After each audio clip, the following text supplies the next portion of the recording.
ಎಲ್ರಿಗೂ ನಮಸ್ಕಾರ. ಈ ವಿಡಿಯೋದಲ್ಲಿ ಭಾಗ್ಯಲಕ್ಷ್ಮಿ ಯೋಜನೆಯು ಸುಕನ್ಯಾ ಸಮೃದ್ಧಿ ಯೋಜನೆಗೆ ಹೇಗೆ ವಿಲೀನ ಆಗಿದೆ ಅನ್ನೋದನ್ನು ನೋಡೋಣ.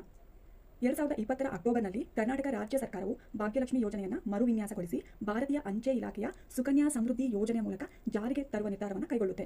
ಈ ಹೊಸ ವ್ಯವಸ್ಥೆಯಲ್ಲಿ ಬಿಪಿಎಲ್ ಕುಟುಂಬಗಳ ಹೆಣ್ಣು ಮಕ್ಕಳಿಗಾಗಿ ರಾಜ್ಯ ಸರ್ಕಾರ ಪ್ರತಿ ವರ್ಷ 3,000ದಷ್ಟು ಮೊತ್ತವನ್ನು 15 ವರ್ಷಗಳ ಕಾಲ ಸುಕನ್ಯಾ ಸಮೃದ್ಧಿ ಖಾತೆಗೆ ಠೇವಣಿಯಾಗಿ ಇಡುತ್ತೆ. ಈ ಖಾತೆ 21 ವರ್ಷಗಳ ಮೆಚುರಿಟಿಯನ್ನು ಹೊಂದಿದ್ದು ಸುಮಾರು 1,27,000 ಮೊತ್ತವನ್ನು ಫಲಾನುಭವಿಗೆ ನೀಡಲಾಗುತ್ತೆ.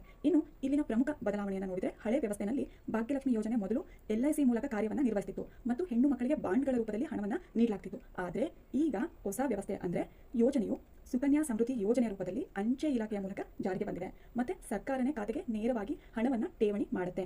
ಇನ್ನು ಹಳೆ ವ್ಯವಸ್ಥೆಯಲ್ಲಿ ವಿಮೆ ಸೌಲಭ್ಯ ಇತ್ತು, ಆದರೆ ಈ ಸೌಲಭ್ಯ ಈ ವ್ಯವಸ್ಥೆಯಲ್ಲಿ ಇಲ್ಲ.